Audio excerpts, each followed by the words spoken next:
بہترین عمل وہ ہے جو مسلسل کیا جاتا ہے، چاہے وہ جتنا بھی تھوڑا ہو۔ ایسا رویہ اپنائیے کہ دوست آپ کے پاس بیٹھ کر مسرت زندگی اور کشش محسوس کریں۔ بے شک دیر تک سوچو، لیکن سوچنے کے بعد جو بھی فیصلہ کرو وہ اٹل ہو۔ کبھی کبھی سنجیدگی کے خول سے نکل کر بے فکر قہقہوں کی جانب لوٹ آؤ، تاکہ زندگی کا احساس رہے۔ زندگی میں کوئی عمل ایسا نہیں ہے جو خیال سے شروع ہو کر خیال پر ختم نہ ہوتا ہو۔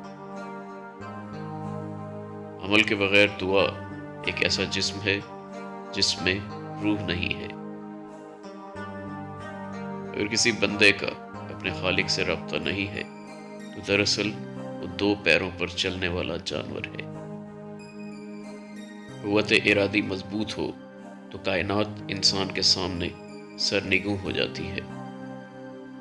جاہل کے سامنے عقل کی بات مت کرو کہ پہلے وہ بحث کرے گا، پھر اپنی ہار دیکھ کر دشمن بن جائے گا۔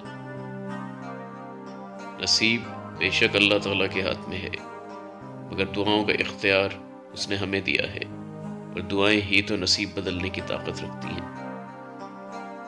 برے وقت میں کندھے پر رکھا گیا ہاتھ کامیابی پر بجنے والی تالیوں سے زیادہ قیمتی ہوتا ہے۔ وقت اور سمجھ ایک ساتھ خوش قسمت لوگوں کو ملتے ہیں۔ وقت پر اکثر سمجھ نہیں ہوتی، اور سمجھ آنے پر وقت نہیں ہوتا۔ اچھا انسان ریاضی کے صفر کی طرح ہوتا ہے، جس کی اپنی کوئی قیمت نہیں ہوتی، مگر جس کے ساتھ جڑ جائے اس کی قیمت 10 گنا بڑھ جاتی ہے۔